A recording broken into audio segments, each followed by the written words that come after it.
ওঠো ওঠো ওঠো রোজাদার, সেহরির হলো সময়, খোলো খোলো দ্বার। বাতাস ডাকে তোমায়, ডেকে যায় তারকারা, আসমানে আছে যত আলোকিত ফেরেশতারা। ওঠো ওঠো ওঠো রোজাদার, সেহরির হলো সময়, খোলো খোলো দ্বার। আসসালামু আলাইকুম ওয়া রাহমাতুল্লাহি ওয়া বারাকাতুহু। ইন্নাল হামদালিল্লাহ ওয়াসসালাতু ওয়াসসালামু আলা মান লা নাবিয়্যা বা'দাহু ওয়া আলিহি ওয়া সাহবিহি আজমাইন। দেশ ও বিদেশ থেকে এনটিভির পর্দায় যারা দেখছেন এইচএমই স্টিল নিবেদিত বরকতময় সাহারি, আমি এইচএমই নাবুল হক, অনুষ্ঠানের শুরুতেই আপনাদেরকে জানাচ্ছি আন্তরিক মোবারকবাদ এবং শুভেচ্ছা। প্রিয় দর্শক, অনুষ্ঠান সহযোগিতায় আছেন শাহজালাল ইসলামী ব্যাংক লিমিটেড, ইসলামী ব্যাংক বাংলাদেশ লিমিটেড এবং আল আরাফা ইসলামী ব্যাংক লিমিটেড। দর্শক, অনুষ্ঠান আমরা শুরু করব, শুরুতেই শুনব মহাগ্রন্থ কোরআনুল কারীম থেকে তেলাওয়াত। সেহরির হলো সময়, খোলো খোলো দ্বার। আউযু বিল্লাহি মিনাশ শাইতানির রাজীম।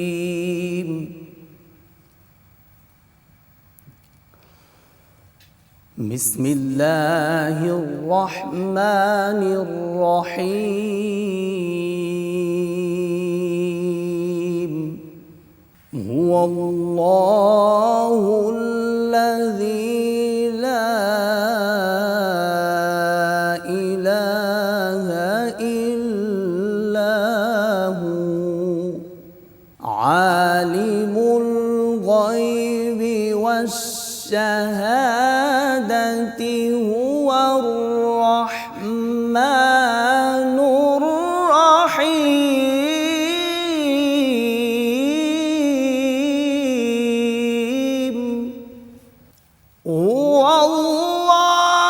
হুয়াল্লাহুল্লাযী লা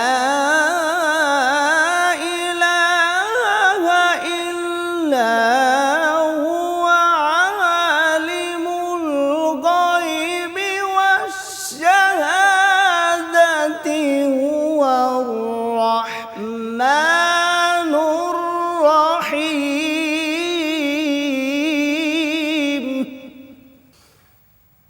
هو الله الذي لا إله إلا هو الملك القدوس السلام المؤمن المهيمن العزيز الجبار المتكبر سبحان الله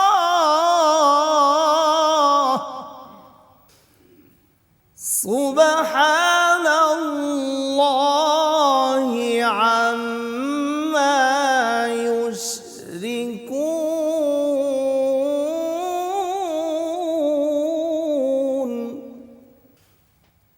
هو الله الخالق البارئ المصور له الأسماء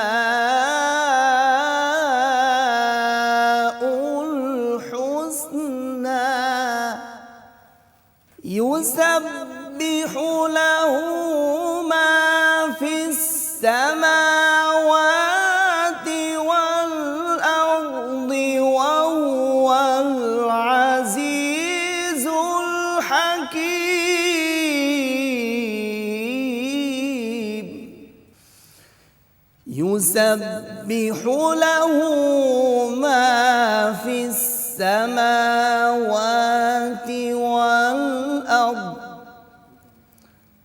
وهو العزيز الحكيم. صدق الله العظيم. দর্শক, কোরআনুল কারীম শোনার পরে আমরা এই পর্যায়ে শুনব কোরআনুল কারীমের তাফসীর। সেহরির হলো সময়, খোলো খোলো দ্বার। আসসালামু আলাইকুম ওয়া রাহমাতুল্লাহি ওয়া বারাকাতুহু। আলহামদুলিল্লাহিল্লাযী ওয়াহদা ওয়াসসালাতু ওয়াসসালামু আলা মান লা নাবিয়্যা বা'দা ওয়া আলা আলিহি ওয়া আসহাবিহি আজমাইন, আম্মা বা'দ। সম্মানিত দর্শক শ্রোতা, মাসব্যাপী এই তাফসিরুল কোরআন চলছে। আজকে আমি আপনাদের সামনে 28 নম্বর পারা থেকে তাফসির পেশ করব। আমি দেলোয়ার হোসাইন হুজাইফি। আজকে আমরা যে পারাটা নিয়ে আলোচনা করতে চাই, এই পারাতে আল্লাহ সুবহানাহু ওয়া তাআলা 9টা সূরা দিয়েছেন। এর ভিতরে দ্বিতীয় নম্বর সূরা হচ্ছে সূরাতুল হাসর। হাসর অর্থ সমাবেশ। এই সূরা হাসরে আল্লাহ সুবহানাহু ওয়া তাআলা তিনি বলেন, ইয়া আইয়ুহাল্লাযীনা আমানুত্তাকুল্লাহ ওয়ালতানজুর নাফসুম মা কদ্দামাত লিগাদ ওয়াত্তাকুল্লাহ ইন্নাল্লাহা খবীরুম বিমা তা'মালুন। ইয়া আইয়ুহাল্লাযীনা আমানুত্তাকুল্লাহ, হে ঈমানদারগণ। সমস্ত বিশ্ববাসীর ঈমানদারদেরকে আল্লাহ সুবহানাহু ওয়া তাআলা তিনি ইরশাদ করেছেন যে ইত্তাকুল্লাহ আমানুত্তাকুল্লাহ, তোমরা আল্লাহকে ভয় করো। আল্লাহকে ভয় করো, ভয় করার মতন। যেমন এই কথার আলোকে অন্য জায়গায় সূরা আল ইমরানে আল্লাহ সুবহানাহু ওয়া তাআলা তিনি বলেছেন, ইয়া আইয়ুহাল্লাযীনা আমানুত্তাকুল্লাহ হাক্কা তুকাতিহি ওয়া লা তামুতুন্না ইল্লা ওয়া আনতুম মুসলিমুন। তোমরা আল্লাহকে ভয় করো, ভয় করার মতন ভয় করো, আর ওয়া আনতুম মুসলিমুন, আর খাঁটি মুসলিম না হয়ে, ইমানদার না হয়ে তোমরা মৃত্যুবরণ করো না। সুতরাং আমাদেরকে আল্লাহ সুবহানাহু ওয়া তাআলাকে যথাযথভাবে ভয় করতে হবে সচেতনতার সাথে। মাহে রমাদান আমরা আল্লাহ সুবহানাহু ওয়া তাআলার সন্তুষ্টি অর্জনের জন্য আল্লাহ পাকের ভয়ে আমরা সারাটা দিন সিয়াম সাধনা করে যাচ্ছি। এই মাহে রমাদান থেকে আমরা আল্লাহ পাকের ভয়, বিশেষ করে আমরা তাকওয়ার গুণাবলী, তাকওয়ার অর্জন আমরা করতে পারি। তার কারণ একটা মানুষ দুনিয়ার কোনো মানুষকে দেখানোর জন্য রোজা রাখে না, আল্লাহ সুবহানাহু ওয়া তাআলার সন্তুষ্টির জন্য, তার ভয়ে, তার আদেশ নির্দেশ পালনের জন্য। এজন্য আল্লাহ সুবহানাহু ওয়া তাআলা তিনি বলেছেন যে আস-সাওমু লি ওয়া আনা আজিজি বিহি, যে এই পৃথিবীতে যত ইবাদত বন্দেগী আছে প্রত্যেকটা ইবাদতের 2টা ধরন আছে। একটা হচ্ছে মানুষকে দেখানোর জন্য, আর একটা হচ্ছে আল্লাহ পাকের সন্তুষ্টি অর্জনের জন্য। কিন্তু একমাত্র সিয়াম, একমাত্র রোজা, হাদিসে কুদসির বর্ণনা এসেছে যে রোজাদাররা শুধুমাত্র আল্লাহর সন্তুষ্টির জন্য, আল্লাহকে পাওয়ার জন্য, আল্লাহর খুশি, আল্লাহর ভয়ের জন্য রাখে। সুতরাং এই সিয়াম সাধনার প্রতিদান আল্লাহ সুবহানাহু ওয়া তাআলা তিনি নিজে হাতে তুলে দেবেন। এজন্য আমরা এই মাহে রমাদানে আমরা ব্যক্তিগত, পারিবারিকভাবে, সামাজিকভাবে, জীবনের সকল ক্ষেত্রে আমরা যেন আল্লাহ পাকের হুকুম আহকাম মেনে, আল্লাহ পাকের আদেশ এবং নিষেধগুলো গ্রহণ করে আমরা যেন আল্লাহ পাকের ভয়, তাকওয়া অবলম্বন যেন করতে পারি। তাকওয়া যদি অন্তরকরণে যদি আমরা আল্লাহর ভয় যদি ঢোকাতে পারি, তাহলে আমরা মুত্তাকি হতে পারবো। আর এই মুত্তাকি হওয়ার জন্য, মুত্তাকি বানানোর জন্য আল্লাহ সুবহানাহু ওয়া তাআলা তিনি আমাদেরকে মাহে রমাদান দিয়েছেন। সূরা বাকারা 183 নম্বর আয়াত আল্লাহ পাক ওখানেও বলেছেন, ইয়া আইয়ুহাল্লাযীনা আমানু কুতিবা আলাইকুমুস সিয়াম কামা কুতিবা আলাল্লাযীনা মিন ক্বাবলিকুম লাআল্লাকুম তাত্তাকুন। হে ঈমানদারগণ, তোমরা যারা আল্লাহকে ভয় করো, তোমরা যারা আল্লাহর প্রতি ঈমান এনেছো, তোমাদের প্রতি এই মাহে রমাদানের সিয়ামকে ফরজ করা হয়েছে, যেমনিভাবে করা হয়েছিল তোমাদের পূর্ববর্তী লোকদের উপরে। কেন? লাআল্লাকুম তাত্তাকুন, যাতে করে তোমরা তাকওয়াবান হতে পারো, মুত্তাকি হতে পারো। এই জন্য এই সিয়ামের বিধান দেওয়া হয়েছে। শুধু তাই নয়, আমরা এখান থেকে একটা শিক্ষা নিতে পারি যে মানুষের অন্তরকরণে যদি আল্লাহ সুবহানাহু ওয়া তাআলার ভয় থাকে, তাহলে মানুষ যেখানেই যাক না কেন, হাঁটতে, চলতে, ফিরতে, জীবনের সকল ক্ষেত্রে সে আল্লাহ পাকের হুকুম আহকাম মেনে চলবে, শয়তান তাকে আক্রমণ করতে পারবে না। আর আল্লাহর যদি ভয় না থাকে, যতই তাকে ফলো করা হোক, সে অন্যায় করবেই। এজন্য আমাদের 1 নম্বর শিক্ষা হচ্ছে আমরা আল্লাহ পাকের ভয় অন্তরকরণে আমরা রিসিভ করব। জীবনের সকল ক্ষেত্রে আমরা আল্লাহকে ভয় করব। হযরতে ওমর রাদিয়াল্লাহু তাআলা আনহুর জামানায় ওই ঘটনাটা আমরা জানি। রাতের বেলায় হযরত ওমর রাদিয়াল্লাহু তাআলা আনহু তিনি মানুষের খোঁজখবর নেওয়ার জন্য তিনি হাঁটছেন, চলছেন। যেতে যেতে হঠাৎ করে একটা বাড়ি থেকে, একটা তাঁবু থেকে আওয়াজ আসতেছে। মা বলছে, মা, মেয়ে উঠো, রাত শেষ হয়ে যাচ্ছে, তাড়াতাড়ি করে গাভীর দুধ দোয়ে এরপরে দুধের সাথে পানি মিশাও। মেয়ে বলছে, মা, এই কাজ তো আমি করতে পারবো না। হযরত ওমর রাদিয়াল্লাহু তাআলা আনহু নিষেধ করেছেন, কঠিনভাবে নিষেধ করেছেন, আমাদের শাস্তি হবে যদি আমরা ধরা পড়ে যাই। তখন মা বলেছিল, মেয়ে, কোথায় তোমার ওমর? সবাই তো ঘুমিয়ে আছে, কেউ দেখবে না। তখন মেয়ে বলছিল, মা, পৃথিবীর কেউ না দেখতে পারে, হযরত ওমর রাদিয়াল্লাহু তাআলা আনহু তিনিও না দেখতে পারে, কিন্তু আসমান আর জমিন, আল্লাহ সুবহানাহু ওয়া তাআলা তার চোখ, এবং তাকে আমরা ফাঁকি দিতে পারবো না। তিনি দেখবেন। অন্তরকরণে যদি আল্লাহ পাকের ভয় যদি ঢুকে যায়, তাহলে আমরা মুত্তাকি হতে পারবো। পরবর্তী সময় হযরত ওমর রাদিয়াল্লাহু তাআলা আনহু বাড়িতে এসে তার ছেলেকে ডাক দিয়ে বলছে, বাবা, তোমার তো বিবাহের বয়স হয়েছে, যদি বিবাহ করতে মনে চায় তাহলে অমুক বাড়ির অমুক তাঁবুতে একটা মেয়ে আছে, ওই মেয়েটাকে বিবাহ করো, আশা করা যায় তুমি দুনিয়া এবং আখিরাতে কল্যাণকারী হবে। তার কারণ ওই মেয়েটার সৌন্দর্য, ওই মেয়েটার গঠন কিছুই দেখা হয় নাই, দেখা হয়েছে তার অন্তরকরণে আল্লাহ সুবহানাহু ওয়া তাআলার ভয়।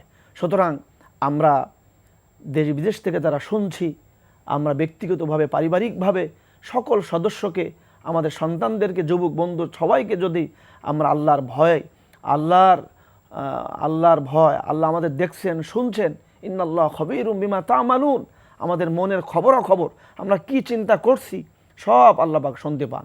পৃথিবীতে যা হচ্ছে, আমরা সিসি ক্যামেরাকে ভয় পাই, কিন্তু আল্লাহ পাকের আদেশ, আল্লাহ পাকের নিষেধ, আল্লাহ পাককে আমরা ভয় পাই না। এজন্য আসুন আমরা মাহে রমাদান, তাকওয়া অর্জনের মাস, মুত্তাকি হওয়ার অন্যতম সময়, আমরা এখান থেকে মাহে রমাদানে যেভাবে আল্লাহকে ভয় করে আমরা সিয়াম সাধনা করেছি, আমরা চোখের, কানের, হাতের প্রত্যেকটা অঙ্গ প্রত্যঙ্গের আমরা হেফাজত রেখেছি, তদ্রূপভাবে মাহে রমাদানের পরে বাকি 11টা মাস আমরা যেন মাহে রমাদানের শিক্ষাকে কাজে লাগাতে পারি, আল্লাহকে ভয় করে যেন আমরা জীবনযাপন করতে পারি। আল্লাহ আমাদের তৌফিক দান করুন। সম্মানিত বন্ধুগণ, এই 28 নম্বর পারায় আরও অন্যতম একটি সূরা সফ।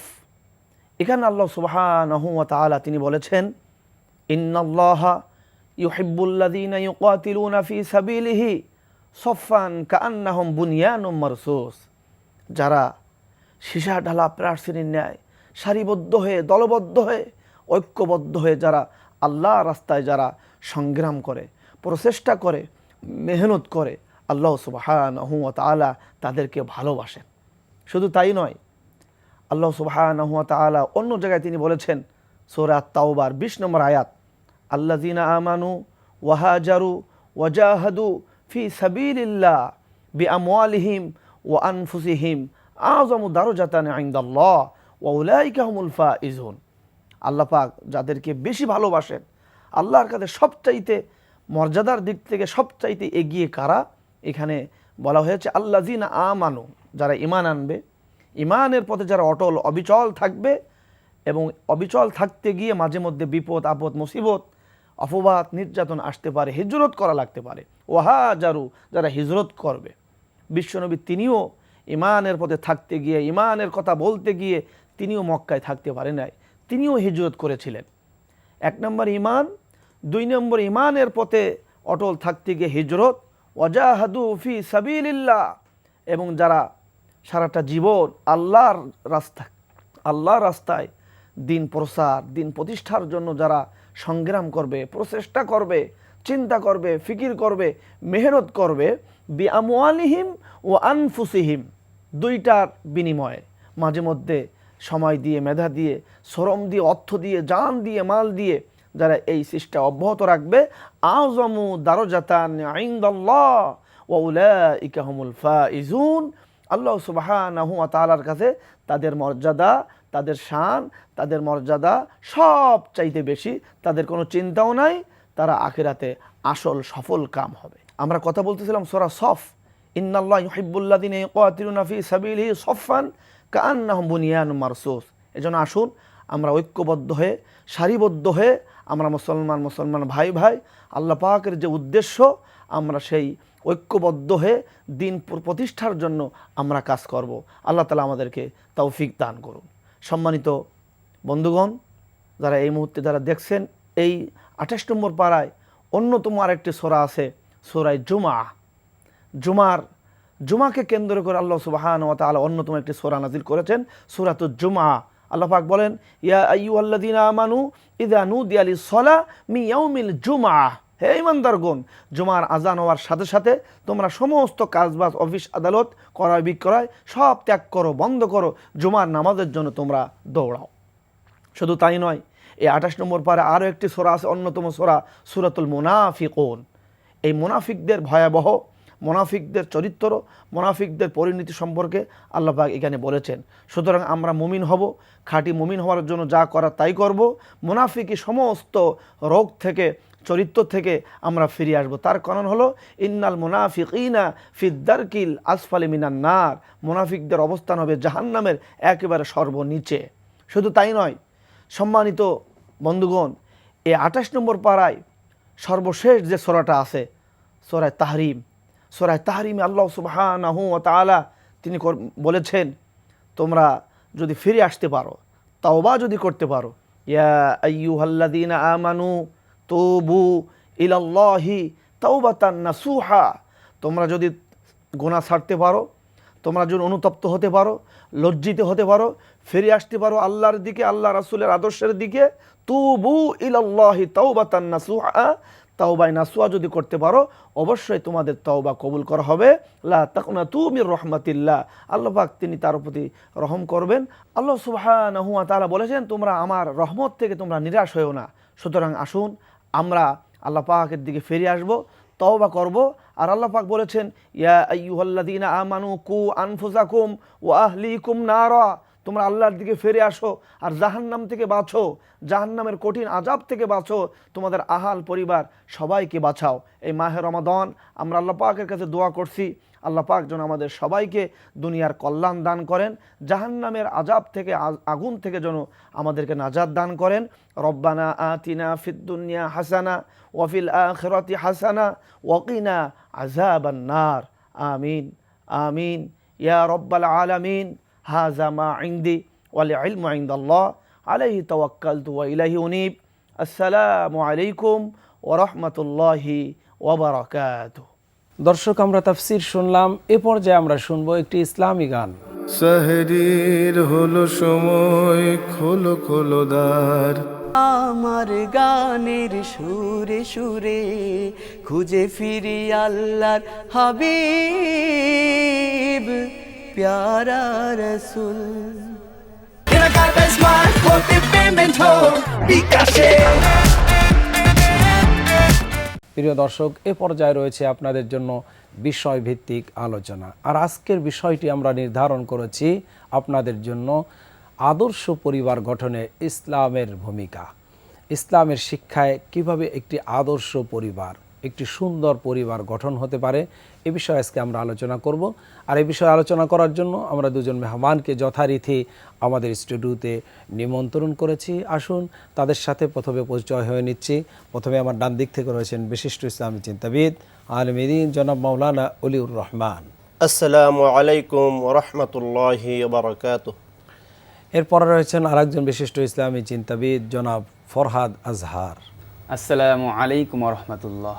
দর্শক, আমরা চলে যাচ্ছি আমাদের নির্দিষ্ট আজকের বিষয়ের উপর আলোচনা করার জন্য। প্রথমে আমি জনাব ফরহাদ আজহার আপনার কাছে জিজ্ঞাসা করব যে আদর্শ পরিবার গঠনে ইসলামের যে ভূমিকা, ইসলামের যে শিক্ষা, আপনি যদি দর্শকদের জন্য সেটা আলোকপাত করতেন।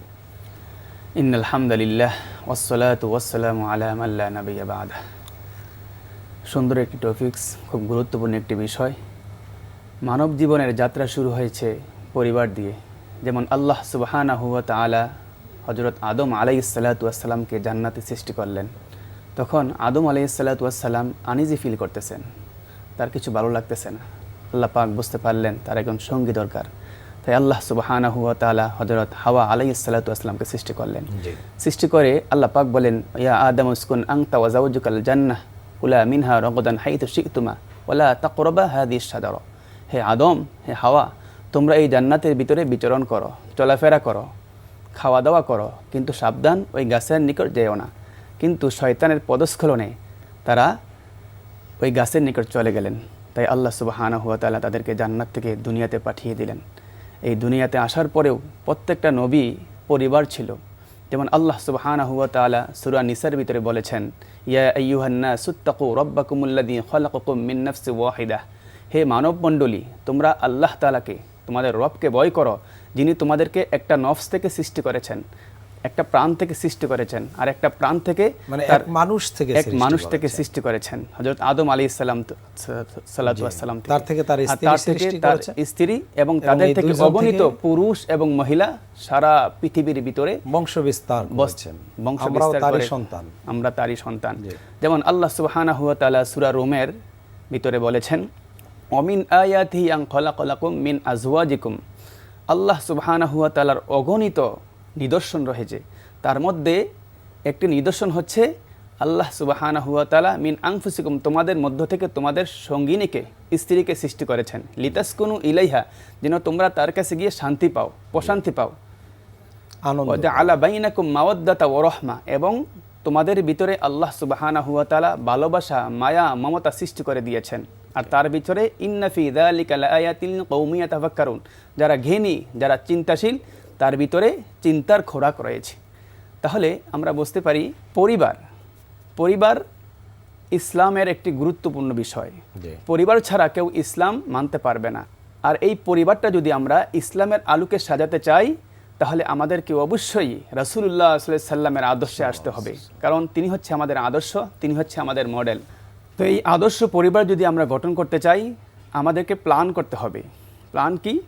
যেমন বিয়ের আগেই আমাদেরকে ঠিক করতে হবে যে একজন নেককার স্ত্রী, যেমন রাসূলুল্লাহ সাল্লাল্লাহু আলাইহি সাল্লাম বলেছেন, তোমরা বিবাহ করার আগে 4টা জিনিস দেখো, এবং রাসূল বলেছেন বিবাহ করা হয় 4টা জিনিস দেখে, জামালিহা, মালিহা, এবং তোমরা জামালিহা ওয়ালি মালিহা, ওয়ালি হাসাবিহা, সৌন্দর্য দেখে ওয়ালি এবং দীনিহা। বংশ দেখে এবং ধন সম্পদ দেখে এবং দিনদার দেখে।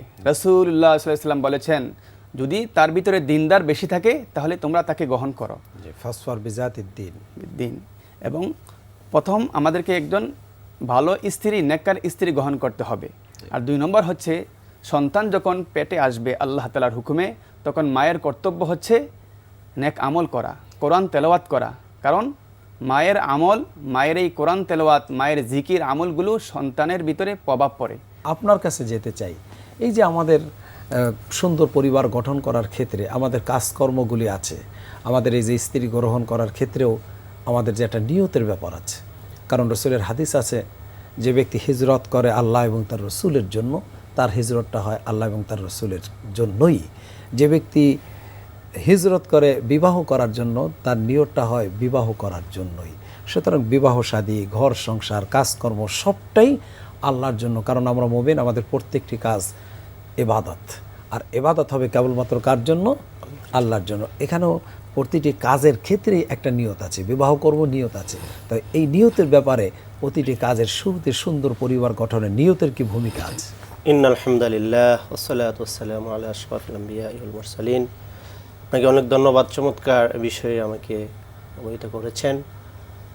আমরা পবিত্র কোরআনুল কারীমের একটি আয়াত দিয়ে আমরা আলোচনা শুরু করতে চাই সে বিষয়ে, যে আল্লাহ পাক রব্বুল আলামিন পবিত্র কোরআনুল কারীমের মধ্যে বলেছেন, মান কানা ইউরিদুল আজিলাতা আজ্জালনা লাহু ফিহা মা নাশাউ লিমান নুরিদু সুম্মা জাআলনা লাহু জাহান্নাম ইয়াসলাহা মাযমুমান মাদহুরা।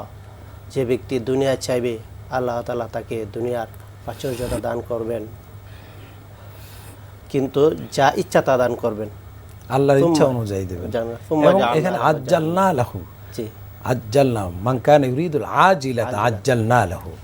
যে ব্যক্তি দুনিয়াটা খুব তাড়াতাড়ি পেতে চায়, যে আর সহ্য হয় না, এখন ধন আসে না কেন, এই হয়ে যায় না কেন, এই আমার বাড়ি হয় না কেন, এই আমার ব্যবসা বাণিজ্য তাড়াতাড়ি ডেভেলপ হয় না কেন, যে তাড়াতাড়ি দুনিয়া চায়, আল্লাহ তাকে তাড়াতাড়িই দিবেন, আজ্জালনা লাহু, কিন্তু দেবেন তার ইচ্ছা মতন। ইচ্ছা মতো, ফিহা মা নাশাউ মা নাশা লিমান নুরিদ, সুম্মা জাআলনা লাহু জাহান্নাম, কিন্তু তার জন্য জাহান্নাম প্রস্তুত করে রাখা হয়েছে। তার মানে দুনিয়া যে শুধু দুনিয়া চায়, তার জন্য পরকালে আর কোনো কিছু অবশিষ্ট থাকবে না। ওমা লাহু ফিল আখিরাতি মিন খালাক, ওমা লাহু ফিল আখিরাতি মিন নসিব। অন্যত্র আল্লাহ বলেছেন। ওমান আরাদাল আখিরাতা ওয়া সাআলাহা সাইহা ওয়া হুয়া মুমিনুন ফাউলাইকা কানা সাইহুম মাশকুরা। ওমান আরাদাল আখিরাতা ওয়া সাআলাহা, যে আখিরাত চাইবে এবং সেই অনুযায়ী চেষ্টা করবে, তার চেষ্টা অবশ্যই স্বীকৃতি পাবে সেই অনুযায়ী। এখানে নিয়তের যে বিষয়টি পরিবার গঠনে আমাদের বর্তমান প্রেক্ষাপটে আমরা যদি তাকাই, পরিবার এবং সমাজ, যে আমরা শুরু থেকে একটা সন্তান কিভাবে আমরা তার লাইফটাকে শুরু করব, সেই কারিকুলাম বা এই পদ্ধতিটা আমাদের অনেকেরই অজানা। প্রথমে আমাদেরকে যখন আমরা বিয়ে করব, স্ত্রী হিসাবেই নিচ্ছি বিষয়টি এখানে সীমাবদ্ধ নয়। আমাকে মনে রাখতে হবে আমি একজন সন্তানের মাকে নিচ্ছি। এই সন্তানের মায়ের উপর নির্ভর করবে আগামী প্রজন্ম কি হবে, দুনিয়া ও আখিরাতের কল্যাণ আমি কতটুকু ভাগীদার হতে পারবো, এটা নির্ভর করবে আমার স্ত্রীর উপর।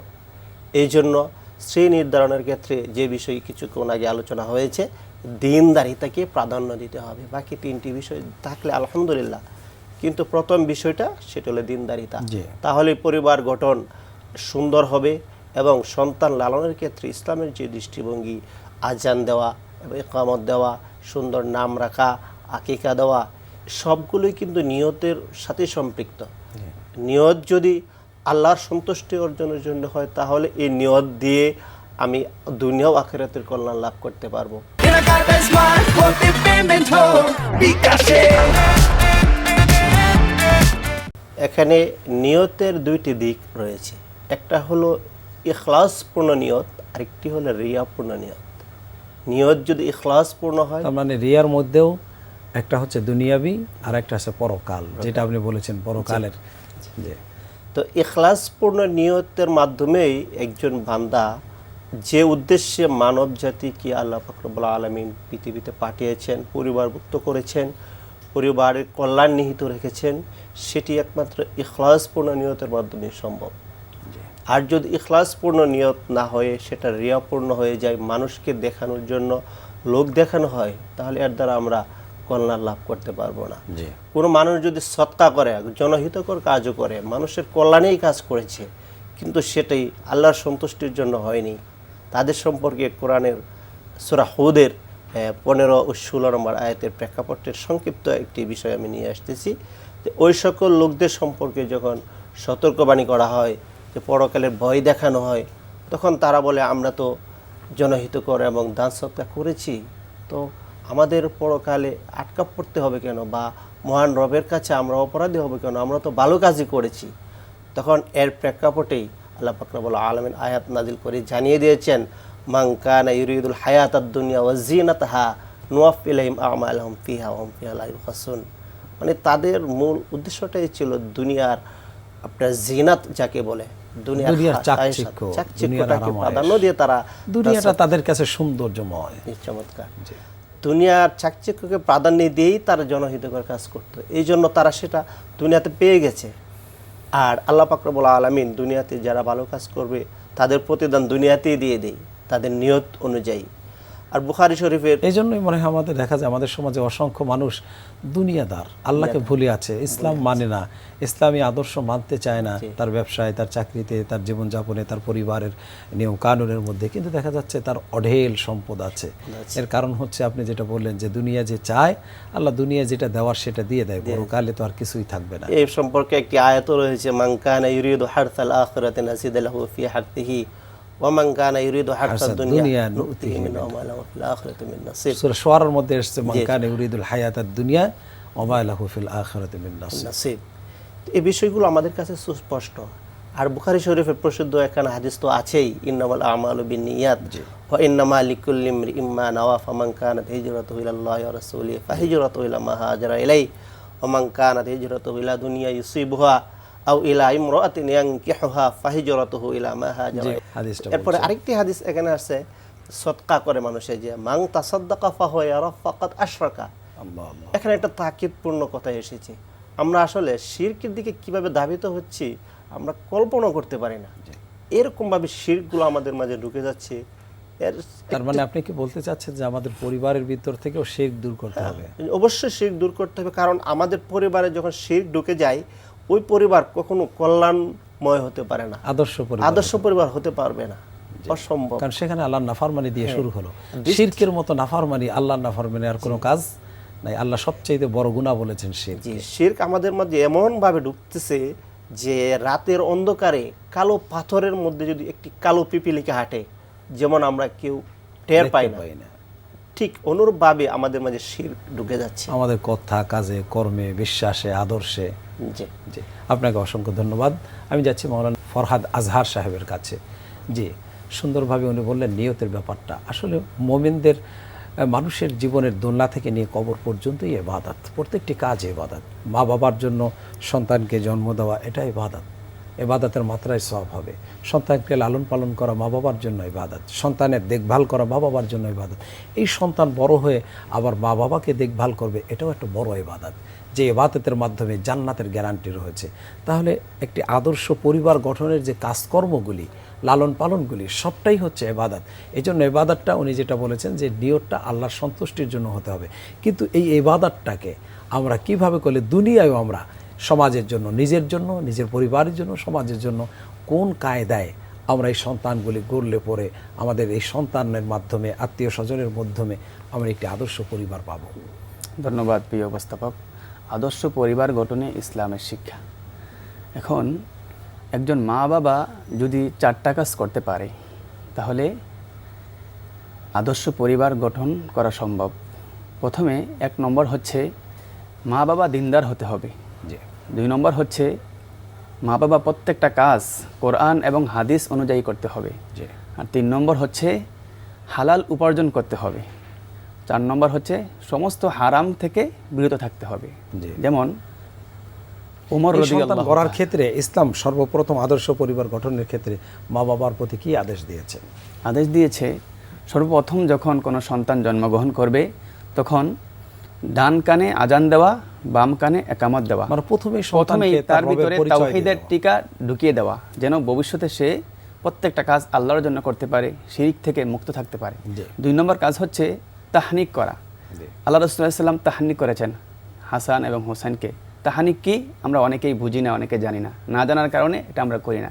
কোনো আল্লাহওয়ালার মুখের চাবানো খেজুর বা খাদ্য ওই বাচ্চার মুখে প্রদান করা, তাহলে সে ভবিষ্যতে এই মুখ দিয়ে কোনো মিথ্যা কথা বলবে না, শিরকি কথাবার্তা বলবে না, ইসলামের বিরুদ্ধে কথাবার্তা বলবে না। আর 3 নম্বর হচ্ছে 7ম দিনে আকিকা দেওয়া। অনেকে আমরা এই আকিকাটা দিতে ভুল করি বা আকিকা দিতে বিলম্ব করি।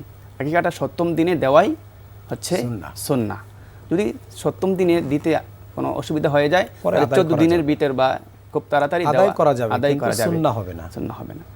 আসলে যেটা বলছিলাম, হযরত ওমর রাদিয়াল্লাহু তাআলা আনহুর কাছে একজন লোক নালিশ করলো তার ছেলের ব্যাপারে। হে আমিরুল মুমিনিন, আমার সন্তান আমার কথা শুনে না, সে বেয়াদব হয়ে গেছে, আমার হক আদায় করে না। তখন তার ছেলেকে ডাকলো, ডাকার পর জিজ্ঞাসা করলো, তুমি তোমার বাবার হক কেন আদায় করছো না? তখন সে বলল, ইসলামে কি শুধু বাবার হকই আছে, ছেলে সন্তানের কোনো হক নেই? তখন ওমর রাদিয়াল্লাহু তাআলা আনহু বললেন, ছেলের সন্তানেরও হক রয়েছে, সেটা হচ্ছে 3টা বিশেষ হক রয়েছে। 1 নম্বর হচ্ছে নেককার স্ত্রী মা নির্বাচন করা। 2 নম্বর হচ্ছে ছেলে সন্তান যখন জন্মগ্রহণ করে তার জন্য ইসলামী নাম রাখা। 3 নম্বর হচ্ছে ছেলে সন্তানকে দ্বীনি শিক্ষা দেওয়া, আদব শিক্ষা দেওয়া। যেমন আলী কাররামাহুল্লাহু হাদিসে বলেছেন, আল্লিমু আনফুসাকুম ওয়া আহলিকুম আল খৈর আল আদব। তোমরা তোমার নিজেদেরকে এবং পরিবারের সবাইকে আদব শিক্ষা দাও এবং খয়ের শিক্ষা দাও, ভালো জিনিস শিক্ষা দাও। ওমর ফারুক রাদিয়াল্লাহু তাআলা আনহু বলেছেন যে এই 3টা হচ্ছে বাবার জন্য সন্তানের হক। তখন ছেলে বলল, আমার বাবা 3টার মধ্যে কোনোটাই আদায় করে নাই। যেমন আমার মা একজন অগ্নি পূজারক, সে শিরিক করে। আমার মা দিনদার নয়, আমার নাম রেখেছে জায়েল, অর্থাৎ জায়েল অর্থ ময়লার পোকা। আর 3 নম্বর হচ্ছে আমাকে দিন শিখায় নাই। এখন তারপর ওমর ফারুক রাদিয়াল্লাহু তাআলা আনহু বাবাকে বললেন, তুমি তোমার সন্তানের হক আদায় করো নাই, আল্লাহর হুকুম মোতাবেক তুমি তোমার সন্তানকে বড় করো নাই, তাই সেই সন্তান তোমার কথা শুনতেছে না, তোমার কর্মের ফল হয়েছে এটা।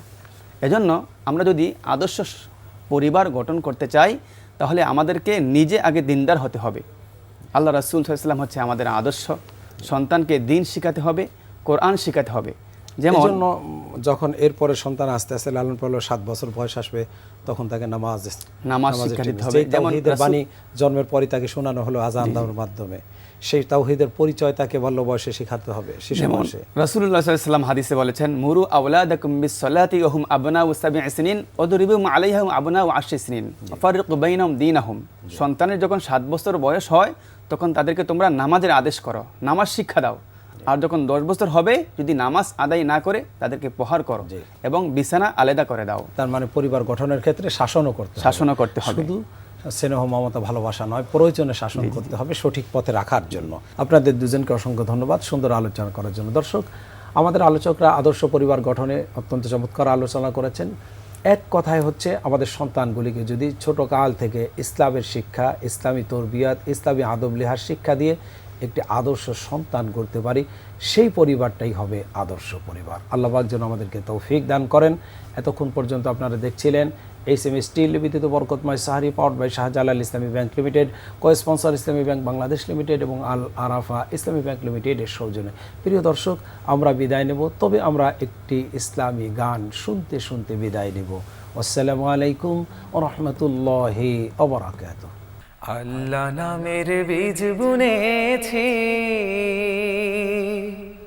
এবার মনের মাঠে, ফলবে ফসল বেচব তারে কিয়ামতের হাটে।